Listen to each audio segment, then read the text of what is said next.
Hello there, Delroy again from Eastway here. Welcome to another episode of Van Talk. I think today is going to talk something about the governing bodies, like NIC and EIC, NICEIC and all that. Well, what I would say,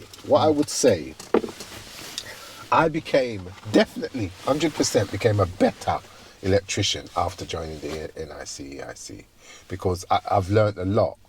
And the original guy that I've got, what I had, my original inspector, he is, I don't know if he's in charge of the NIC now. I think he's a bigger dude in the NIC because I remember once I tried to contact him and I was like trying to get to God or something like the reaction like But anyway, he was a nice guy, very professional, and I learned a lot from him as well. And then I had this guy called Bob. I think it's Bob Champion or something. He was brilliant. Really good guy. Really cockney guy. Old guy because he retired. But he was really good. Really, really good. Taught me a lot. And now I've got Mark. He's very good. He's a people person. Really nice bloke. People person. But we didn't get on at first. There was a bit of a miscommunication between me and him, which ended up with me writing to the NIC about his thing. But then it was all, then after that, for the next visit, I had to see someone else. But after that, we all settled it. It was just, it was a misunderstanding. But he's been inspecting me now for a few years, and he's really good bloke, and knows his stuff as well. And like I said, he's a people person. He's good. But I'd say anyone join the NICEIC, or you got NAPIT now, which I don't know how old they are, but to me they're new because I haven't known them. The ECA, but I think NICEIC. I don't know if they're the oldest or whatever, but I think they're one of the most recognised. But apparently, Den was telling me there's loads of them around now. But the only thing I know, NICEIC, ECA, and NAPIT. And so, back in the day, I think some electrical companies, I remember, they used to be NIC, EIC, and ECA. Both of them together. It is ECA, isn't it? Yeah. So I've never been a member of them, but I know that they've been going a long time as well. But yeah, when that how much engagement do you have with them? Well, sometimes I'm always on the every now and then I have to phone up the technical helpline to find out something. But then I stopped for a while. When I first started, there was an incident where I phoned them up, and they gave me some information about something that I was doing. And I acted on that information. And the funny thing about it is, when my inspector came, I had to show him that job. And what I'd done was wrong, according to him. So he wanted to charge, because if you don't come up to standard, then they have to re-inspect you. And you have to pay extra for that re-inspection. And I was saying, no, mate, I got that advice from your technical helpline because I wasn't sure about something, and they told me. And but he was booking me in to come and just inspect me again. But there's a bit of toing and froing with letters from me. And I don't like writing. I hate writing. But letters from me, letter from them, and it was resolved. They didn't have to inspect me again. It was a simple mistake. So, I don't know if these people are looking to make money out of you with this re-inspection thing. But I thought it was a bit harsh anyway. I can't remember the specifics of it now, to be honest. It was years ago. But generally, I've got no complaints with the NICEIC. I think they're a good governing body. I've learned a lot from them. I will once I did have a stroppy inspector. He only inspected me once. But what happened was, when they come in, they tell you, and if I've done a job for you, I'd phone you up Sometimes when I've done the job, during the year, if I've done a particular job, I'll say, look, every year I get inspected by the NICEIC. Could I use this job as a job they could inspect? Because I think they like inspecting installation work, rewires, stuff like that. That's something they can get their teeth into, So this guy was coming to inspect me, so I done the thing, got 3 jobs for him to look at. But when he come all shopping. Oh no, he's picking the jobs from my list of jobs, what he wants to do, not the 3 that I've selected. And I'm thinking, what's the point of that? Because you can't just turn up to people's house. You're not the police. So the people come and say, no, soft mate, you're not coming to my house. What can he do? You have to make arrangements, surely though. Yeah, of course. Right? But he come with his big eye for, like he's some big timer. No, he picked out jobs that and we went to the jobs, we couldn't get in. That was a waste of time. And I didn't like his attitude. Like he was some sort of headmaster, a school teacher. I didn't like him at all. He only inspected me once, thank God. Because I couldn't put up with that. I'd have probably... Because there's no need for it. I'm an electrician. I know what I'm doing. And you're there, give me guidance and everything. They do courses on the technical stuff and stuff. So they know what they're talking about. I respect them. But you have to respect me as well. And I didn't, but that was the only negative, I would say. Well, those 2 negatives, the one about the rechecking me again. Right. Yeah. And that guy there. But I've been a member of them since 2000, I think.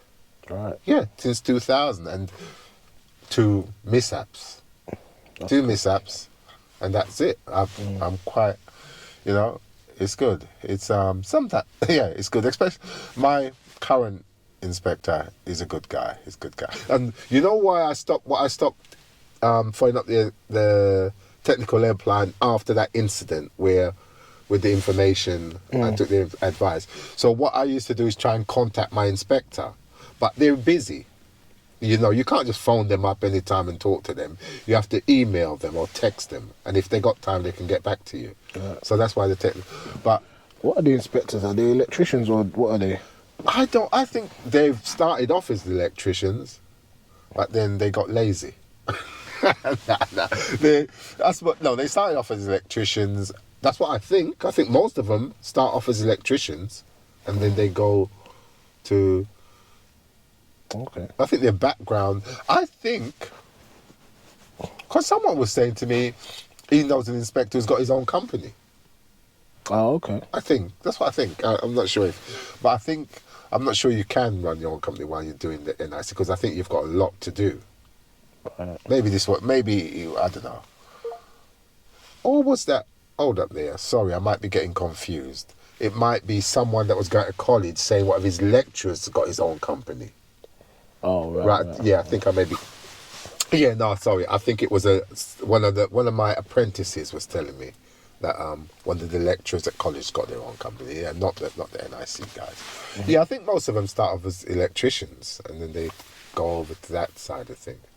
So, because I was one person I remember was like, oh yeah, because I put out one clip saying, oh yeah, when you mentioned in our previous podcast about going to Screwfix instead of going to wholesalers. Oh yeah. And one person was like, but in a wholesaler you get better advice. You get advice and stuff like that, or you get more information. Well, the thing is, you can't rely on... They're not technical people, wholesalers, but they deal with the equipment every single day, and they have reps coming to them. Some of them are very knowledgeable about certain things, because remember, Hart at Highbury. Hart? His name is, I think he's Polish. I think his name is Arthur, or... I don't know if his name is actually Arthur, or the equivalent of Arthur in Polish. I don't know. Okay, they call him Art. Yeah. Right? He was the one that told me about the fan vent. Right. Remember? Remember I got all that scaffolding and I couldn't get it up because there was no space. Still tell the story. Yeah. I was working on that job in Battersea, and I had to put when I done the EICR, checked the vent. When I looked, the fan was up, but it was just, there's a hole through the wall, but no vent, no pipe, nothing, just open.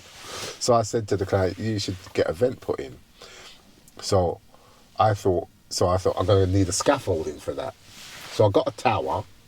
Because it was on, what floor was it on? It was, you had ground floor, first floor. I think it was it was high, man. It was tall. It was a 3-story house, I think. So, and the backyard I could get the tower, got the tower up to a certain point, but then once I got it up there, it wasn't safe. So I couldn't use it. So I thought, what am I going to do? So I couldn't think what to do, and I mentioned it to this guy, Art at Highbury. He's the manager there now. I don't know if he was manager at the time. But I mentioned it. He goes, no, but you can use one of those. He told me about the vent that you can put it in from inside and you pull it, and it's brilliant. I didn't know. I've seen them on the internet and in books, but I didn't realise what they were. It's a vent. If you can't get to the outside, you can do it from the inside. So there's some of them's got a lot of knowledge like that. But if you're looking for technical, you can't ask and you can't take any technical, because they're not technical people.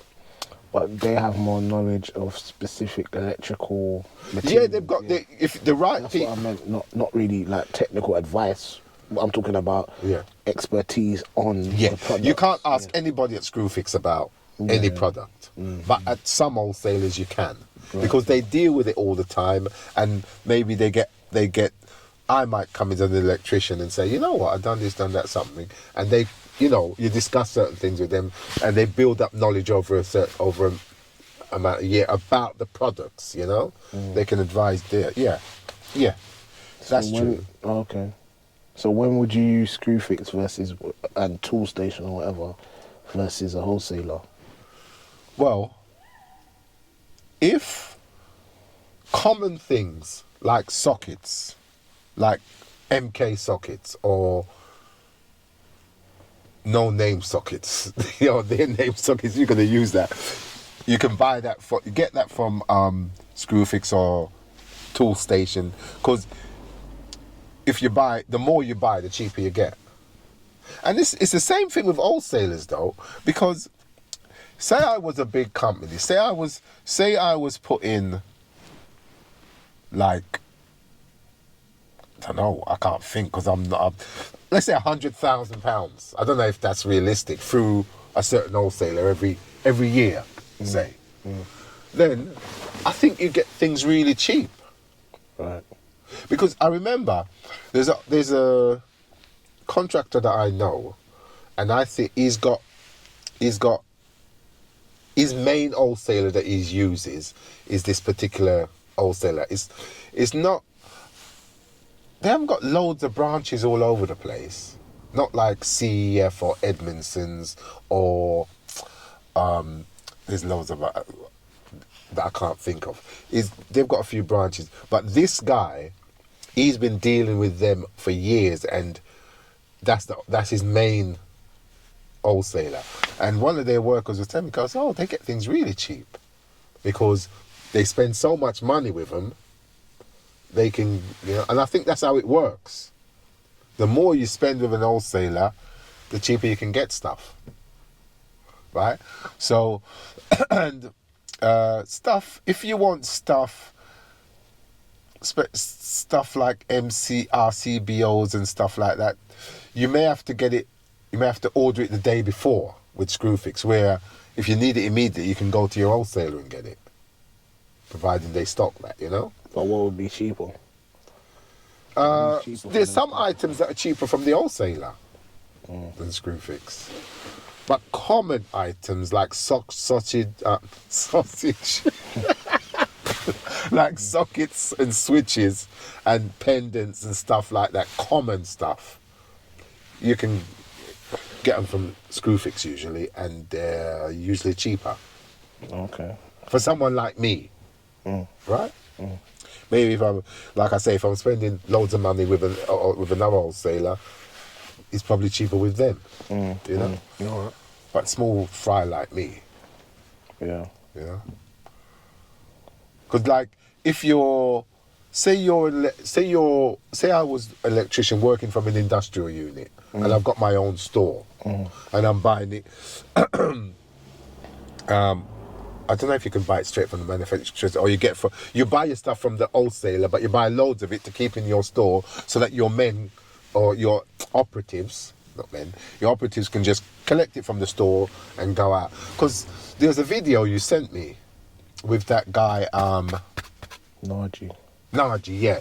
I mean, that geezer, from watching some of the videos, I've watched a couple of videos you sent me. I admire his, because what he is organised, and that's the way you want to be. He's brilliant. He's organised from his van to how he was explaining about he's got stuff stocked and they just, that bar thing. Barcode. Yeah. And that is, I thought I was professional, but I found out years ago I'm not, because since you come on board, I find I'm not that professional, but that is organised. That's how you need to be. Like that guy there. His van is organised, the way he gets stock and stuff is organised. Fantastic. If you're organised like that. And I think the artisan guys probably like that as well, from what I've seen. Like I said, I don't watch these guys, just if you send me a video, I'll watch it. And there was that particular video where he showed his van, the Nagy guy, he showed his van, it's all done beautifully, and about his stock because he's moved to that industrial unit. That's the way you want to be, you know. If you run a business, that from what he said, what he can't be truer than what he said. Organisation, you know, that's what you need. What do I think of that? Yeah, metal boards. Yeah, man, much better. When I was a youth, that's what we used to fit, metal fuse boards. When they changed it to plastic, I think it was 80s or 90s, I thought, what's this rubbish? I never liked them. Never liked them from day one. I'm glad they went back to metal. So when did they change them? I think it was either 80s or 90s. I mean, back in the days, in the 70s and that, I think those little Wilex fuse board was made out of wood as well. But when fuse boards are made out of wood. Haven't you watched the Perfleet job, the rewire? The two fuse boards, they were made out of wood. You gotta laugh, yeah. And what? So they were making them out of wood before what? Before when? Before they were making them out of metal. You know what? Now that you say that, I can't think. But you had wood, and then you had this sort of tough plastic. This what's it called again? Oh gosh, I can't think of the word. But they were tough plastic. But during the 70s, 80s, all I fitted was metal fuse boards. And when they bought these plastic ones in thermoplastic, I just thought they were rubbish. But, you know, that's how they went, and now they've gone back. They brought them in as regulation. No, it was just a new thing. Oh, okay. Just a new thing, isn't it? Cheaper, probably. It's got to do with money, isn't it? Well, not really, because the metal ones are being brought in for regulation. No, what I'm saying is, when manufacturers bring out something like the plastic, it must be a cheaper way to manufacture. Oh, so you're saying it wasn't regulatory change, it was No. just manufacturers deciding to use different materials. That's what I think, yeah. I don't think it was anything to do with regulations. Now it's regulations. Right, They found out the plastic ones are not fire safe or something, you know. Okay. Because do you remember the job that I'd done? I don't know if you've put that up. I don't know if you've put up Hackney there, this house, and the fuse board was melted, completely melted. What about you remember when you got called up by the DNO or whatever? DNO. Was it DNO or not DNO? The London Power Network or UK Power Network. Oh yeah. Do you remember the job where, you know what? The geezer caught me on the op. He caught me off. And set the whole thing up. Do you remember when I went to the job and they had no power and the fuse was melted into the holder, right? And I said, you're not supposed to cut the thing, but it's an emergency. What thing? The seal. But the thing is, yeah, so I was called out to these people. They had no power. Was it they had no power or? Yeah, something to do with their power. But when I done. Weren't they flickering or something like that? Wasn't something flickering or? There was issues with the power. There was issues with the power. I can't remember exactly. I'd watch the video again. But what it came down to, it was something to do with the main fuse. So you're not supposed to cut the seal of the main fuse. So, but I thought, I'm not just going to cut it and leave it so people can tamper with it. I'm going to report it. If I do that, I'm going to report it. Okay? So it's a good thing that I did it because I couldn't get the fuse out. What has happened, the fault was, because of loose connections, the fuse had welded into the carrier. So I done the right thing because you wouldn't know that unless you've done that, yeah? So I done it, phoned up UK Power Network, spoke to this really nice lady. She was very helpful. I forgot her name, but she was really good. And arranged for them to come round and sort it. Fine. Months later, somebody from UK Power Network was watching the channel. And he saw that and brought it up to his boss. So the geezer phones me now and saying, oh, I can't remember, you shouldn't do that, whatever, and that you shouldn't cut the seal. I said, I don't cut seals, mate, whatever. And, oh, can you take the video down? I thought, hold up, who is this geezer? No, I think, I was a bit nervous because I thought, I cut the seal, it's there to see. But when I think about it, what I think I done right and proper because I got the people out of trouble and it was reported to UK Power Network so they can solve it. So really, I think I was the good person. They should have been saying thanks or whatever. But I think this geezer was just a busybody because I mentioned it to you and then I was a bit nervous thinking, but after thinking about it, I thought, no, I didn't do anything wrong. It was a special situation and I sorted out a problem. So you cut it in an exceptional circumstance. Yeah, you don't break the seals and just leave it and walk away for people to tamper with it and cheat with the electric and cause problems, blow themselves up or anything, right? That's why I always when I do an installation, I put a switch. So you can switch off and deal with the power if you have to. But if someone, listen, that's UK Power, probably UK Power Networks or the supplier's fault. That went faulty. Because I remember once, do you remember the job where I had to change the fuse board in the Mantel unit down the East End and you came with me that time? Yeah. I don't know if the seal was cut there or whatever, but when I took the cover of the meter off, one of the screws to hold the cable, part of it was missing. So you couldn't unscrew that. You'd have to cut those cables and take that meter out and put a new meter. That's either whoever put that meter or somebody messing about with the meter and done that. It's that's cowboy work because you don't leave that because that cable cannot come out now. And you can't screw it out. And the same thing at the rewire up Leighton. Right? The same thing there. When I took the cover off there, the screw holding either the live or the neutral, part of the screw was missing. They'd over-tightened it and broke it. Rather than put a new meter up, they'd just left it. That's not right. So there's loads of time I've called out UK Power Network off my own back, you know, because I know what to do, you know. And I've been around loads of places where people, I remember there's some flat in Leighton where in the communal area, you had something that needed to be changed, and the tenant wanted me to change it. I said, yeah, but what you need to do, that's the job for UK Power Network. And I found all the details and gave it to her. And I think I think she may have spoken to UK, and I explained to UK Power Network what to do, what needs doing. So I work responsibly.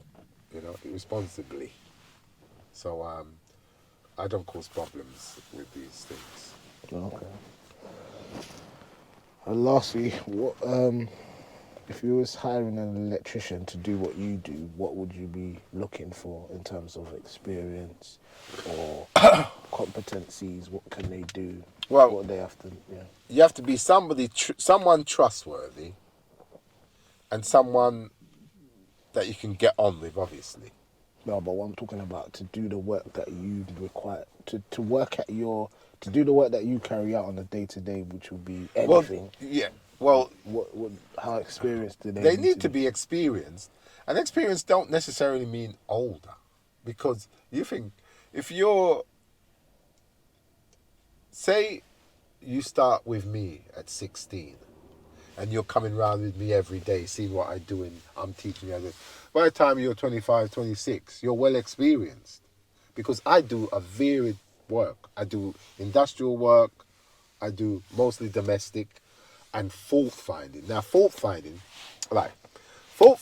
no one taught me fault finding. That's just something I've picked up in the past. Well, mind you, I've always done fault finding. I remember back in the 70s going to people's house and sorting out. A friend of mine would say, I think Marlon, my friend Marlon, put me some house up in Angel. Some rich people's, well, I say rich people, but Angel. You're poor living in one of them houses. And I sorted something out with that. But fault finding I've been mainly doing since I've been Eastway Electrical. And it's just something that you've learned because once you understand circuits, how they're wired, you know how they work. So if something's wrong, you know what to look for. But then you pick up other stuff. And when RCBOs come in, that's a different problem you got to deal with. So, and with me, if I don't know something, I can always phone someone. I know I can phone somewhere to find out about it.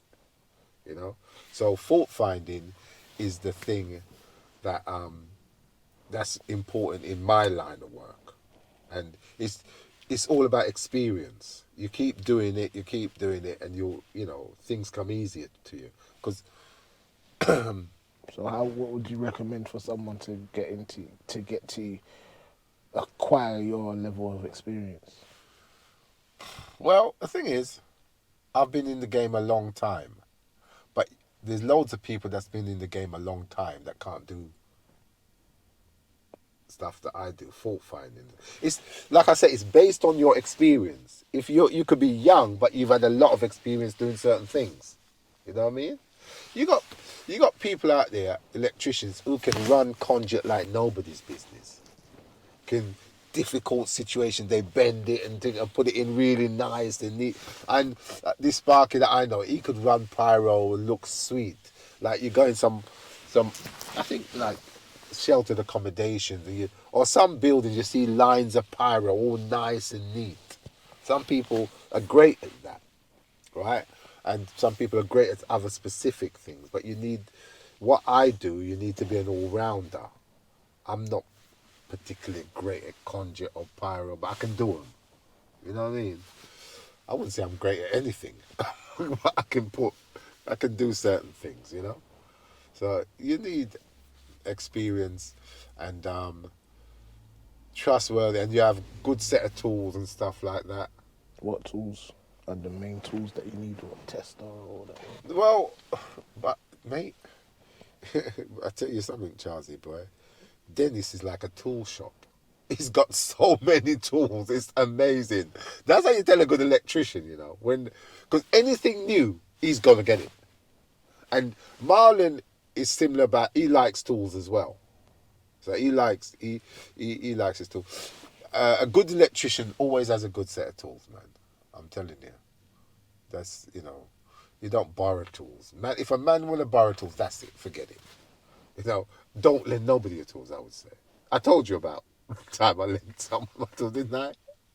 No, I've not told this story. I don't know. Because I was working in a flat, Southwark Council, and the builder was in there, and he left his labourer, and the labourer was banging something, sledgehammer and, bolster and club hammer, clubbing. I think I was trying to get a fireplace out or something. So me now, I felt sorry for him. I said, look, mate, have you got a drill? Because my drill, you can hammer, and you can chisel with it. So I said, look, I got out my drill, put my chisel bit in, gave it to him, so you can use this. Because just, right, went in the next room, come back, the man had broken the chisel piece. How do you break that? I got one in the back of the van, I could show you. The man broke it. I thought, how do you break that? And then I learned my lesson. Don't let nobody use it. Because I don't lend my tools out. Right? No, you're a tradesman. If I want a tool, if I'm working on a site and I need a tool, I'll go and buy it. I find a wholesaler and buy it. I don't borrow. You know?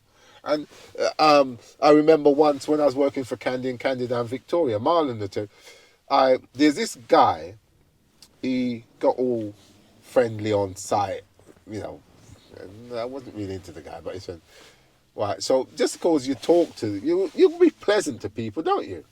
So I don't know if he thinks me and him a big friend now. I went somewhere, I come back, and I noticed straight away my tool is, was it not in order? But what's going on here?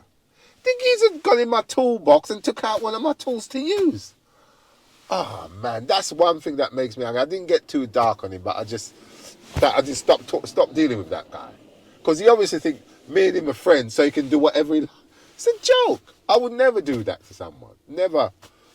And some people think you're funny, like that. When people, remember I was working down the hotel down Canary Wharf, where you used to work. What's that hotel? The Man United players were staying in there one time when I was there. Marriott, that's it. I was doing some work down there, and some guy from another trade, I was working in a flat, and he come in. Oh, can I borrow this, mate? I said, nah. I feel funny saying it, but no, from experience, no. I said, no, I can't, no, mate. Don't let my tools out, whatever. Something like that. I made some sort of excuse, and he was all a bit funny about it. But, mate, if you're a tradesman, you ain't got a tool, go and buy it.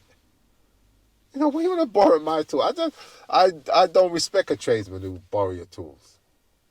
You know, because I always say to Marlon or anybody working, don't lend your tools out. Because no tradesman should want to borrow your tools. You know? So I try to live by it like that. I always have my tools. If I ain't got my tools, sorry mate, I'll have to come back. I'll have to go and get one. Go and get it, you know?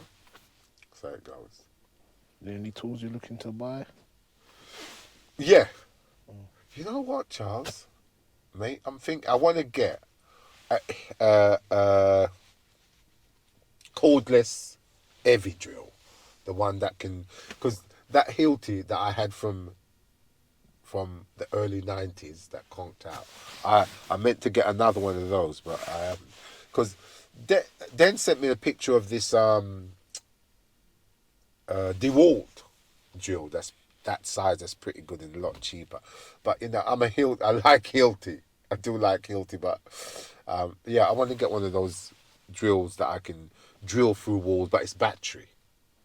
Like the one I had before. That's what I want to get. Why do you want a battery one? Just so it's easier to... Okay. Yeah, because sometimes you always have to have power to... Because no matter what, I always have a power drill.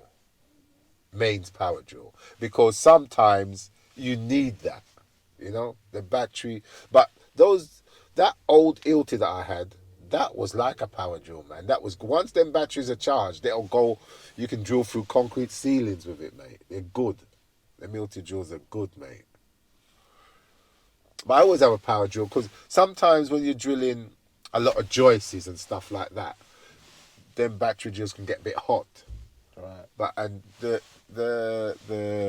power drill can as well. But yeah, especially when you're doing a lot of joists, I always have a power drill with me. You know.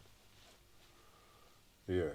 So that's what I'd like to get is a Hilti, one of those Hilti. I don't know the name and number of it, but when I go into the Hilti shop, I get all dizzy because I want all what they've got.